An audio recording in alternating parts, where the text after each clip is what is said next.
Hey guys, are you ready for today's August 25th, 2024, 1:16 a.m. Central Time. So as all of you know from my serving time in the Marines, my expertise is in the Middle East, specifically Iran and its little groups that it funds, and terrorist groups in general like Hezbollah. Hezbollah, they always say Iran funds and, blah, blah, blah, whatever Hezbollah. Well, in the news and everywhere else. It's not true.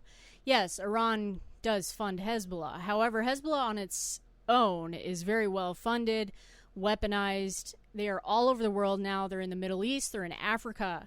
They're in South America, footholds, and probably America. But Hezbollah is very weaponized in Lebanon. In fact, as far as I'm concerned, they run Lebanon at this point. Anyway, they didn't before, but I'd say at this point they probably do. So Hezbollah is attacking Israel a few hours ago. They shot off quite a few missiles, over 200 missiles and 20-30 drones, and they were all taken down by Israel.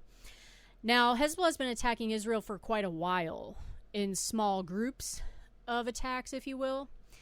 Hezbollah could easily overwhelm the Iron Dome in Israel and the military installations in general, and take out Israel if they really wanted.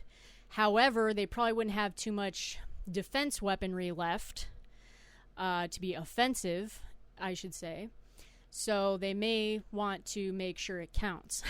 But beside the point, Israel then preemptively attacked, if you want to call it that way, as Fox is calling it. I wouldn't say preemptively. Attacked Hezbollah back.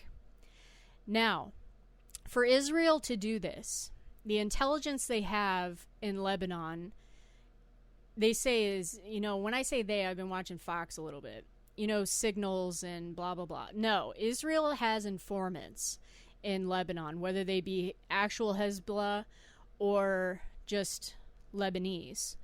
Absolutely. You have to have people on the ground to tell you such specific information that Israel needs in order to do certain things, like knowing ahead of time the attack is coming. I mean, they can see Israel has sophisticated intelligence.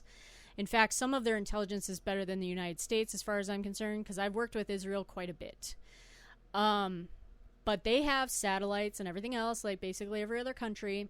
So yes, they can see activity at certain sites and, stuff coming up and weaponry moving around if it's on the surface, just like we can. But to specifically know timing and stuff like that, they have to have informants somewhere in Lebanon. Now, this was the first round, according to Hezbollah, of major attack that they're doing on Israel. Now, with that being said, supposedly, according to people on Fox, it's because they were waiting to see if anything came from the talks with Gaza, with Hamas, Israel and Hamas, to figure out if they came to anything. And apparently nothing has progressed in that area, and nothing was officially ended, okay? So that assumption by some of these analysts are pretty intense. So anyway, those talks are still quote-unquote ongoing. Now, I think those talks are ridiculous. There will never be a ceasefire. There will never be a Gaza with Hamas there. And as I've said in prior videos, pretty much anyone from the age of 5 to, at this point, in their early 30s, 100% is part of Hamas. Males. For sure. 100%. And yes, there's age groups that differ outside of that too that would be part of Hamas. But these people grew up under Hamas governance, okay? They took over in 2006, officially took over in 2007, the Gaza Strip. So these people know nothing different. And this is like gang mentality, if you will. Okay? And you're taught things very early aged, and it's not just in Gaza by Hamas. It's the Taliban, Al-Qaeda. They're all the same. Every terrorist group on the planet functions very similarly. And ISIS too. They groom you when you're small. And by the time you're probably 8 or 9, you're shooting a rifle and you're carrying a rifle with you. So getting rid of Hamas in Gaza, as far as I'm concerned, besides, their maybe the heads, like if you want to call them generals, I don't know what the hell they call them there, because they consider themselves to be a military. Whatever, the head of Hamas or something, taking them out, yeah, I could see that. I could see them taking out senior officials and stuff. But as far as removing Hamas and its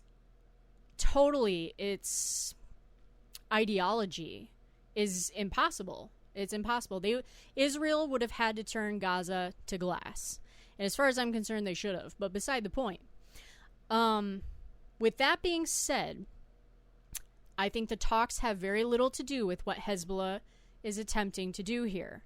Hezbollah is attacking and is going to increase their attacks with the amount of weaponry towards Israel because of the U.S. election. That is my assessment.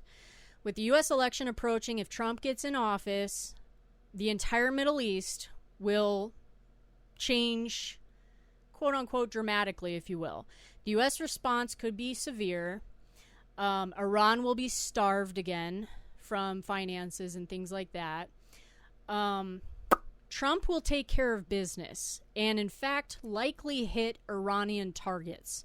Not just military targets, but also senior officials, could even take out some politicians. Who knows? Regardless, the U.S. response will be swift in the Middle East if Trump gets in.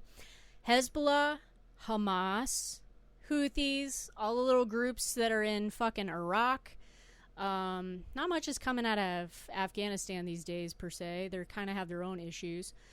And other little people that are around causing issues for Israel and the Middle East in general are going to ramp up, as far as I'm concerned. Their attacks on us, on the Europeans that are there with us, on Israel, as much as they can strategically, so it wouldn't be extremely dangerous and damaging to them if Trump got in.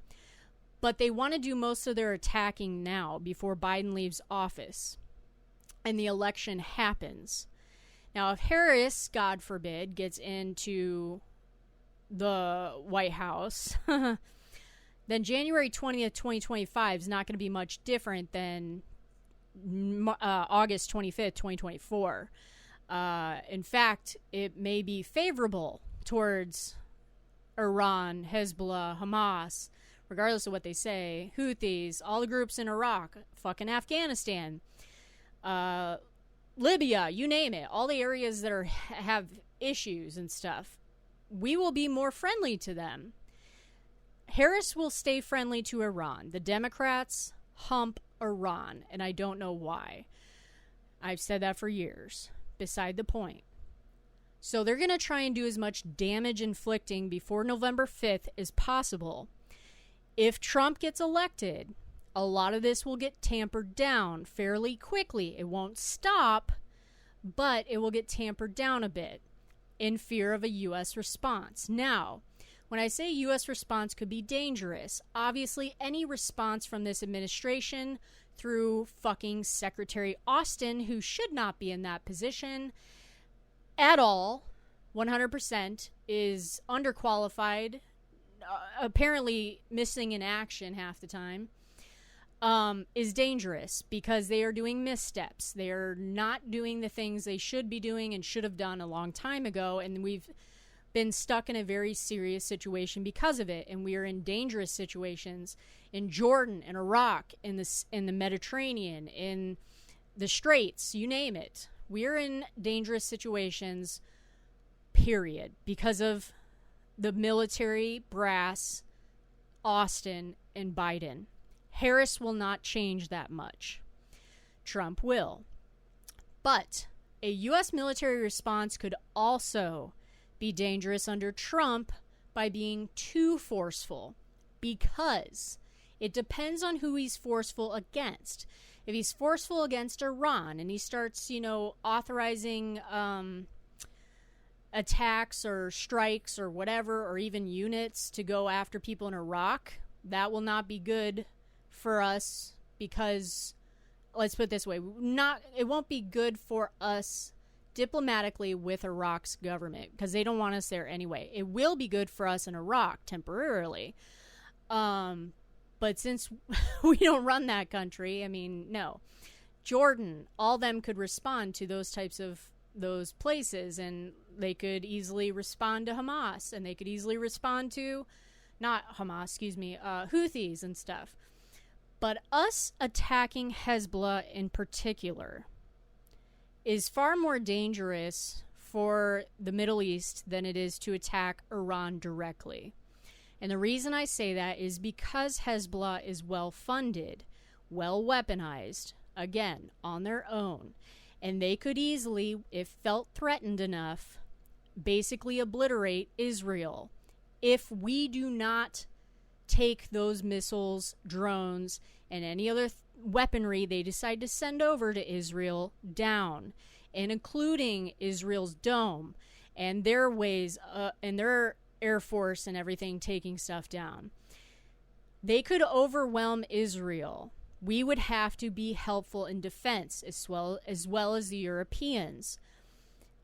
If Hezbollah feels threatened enough, they could do that. If we start attacking Hezbollah directly, not only could they start attacking Israel on a huge scale, they could also attack our service members in Iraq and in Syria and in Jordan and a few other places that we are. That is not good. Hezbollah actually has quite a bit of pull with other terrorist groups in the area. They're almost, in my opinion, kind of the father of the area because of how well funded and weaponized they are.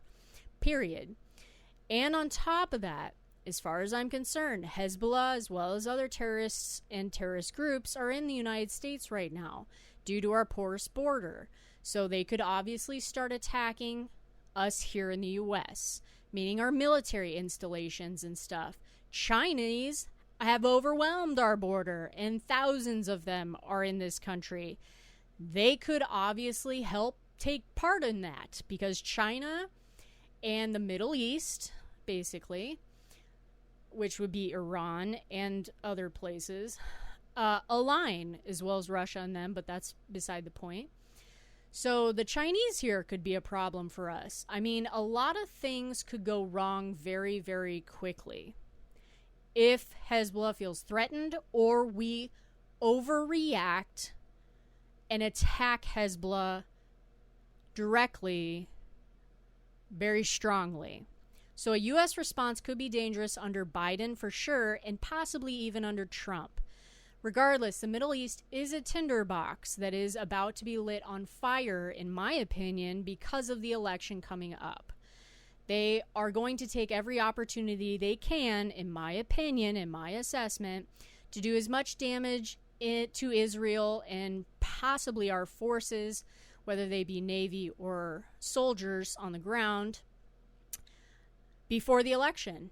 And depending on the outcome of that election, it could continue, or it could severely tamper down.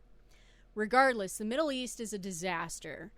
You know, pulling out of Afghanistan was a huge mistake. Period. End of story. I told you guys before we even pulled out of Afghanistan, we should not pull out of Afghanistan 100%. Period. We need to leave command and control. We need to leave some intelligence behind. We need to leave contractors behind so they could service all of the the units there. I mean, then the Iraqis probably wouldn't mind that we're in their country as much, but also the Afghan military that was in existence, that wasn't very good anyway, wouldn't have collapsed right away either, and I don't think they would have entirely, period. The fact we had Bagram base there was a huge, huge deal for the entire Middle East, because we can move things in and out very quickly. large assets in and out very quickly of the Middle East. We no longer have that capability. We are coming in from sea. We are not coming in from air very often unless we're dropping people off, humans off, perhaps small arms and ammunition off. But that's about as good as we got now. And this whole like eyes over the horizon or some shit that Biden claimed and claims is a joke. We do not have that at all. In fact, we've lost so much human, which is human intelligence, on the ground, meaning informants and everything else, so badly in the Middle East, we are going in blind. Besides Israel, Jordan in particular, being our eyes on the ground, it is very difficult for the U.S. to have any strategic response to shit, as far as I'm concerned. Afghanistan was the final domino to fall, and everything around this world has exploded. It's ridiculous and absurd. And anyone who has a military member, child, spouse, cousin, uncle, whatever, stepchild, or has a friend serving right now, pray for them if this administration continues, meaning Harris gets in office, because things are just going to get more dangerous all around the world, period. And China is going to be invading Taiwan at some point. I'm surprised they have not already. Anyway, this is Are You Ready For It? Take care, guys. Have a great day.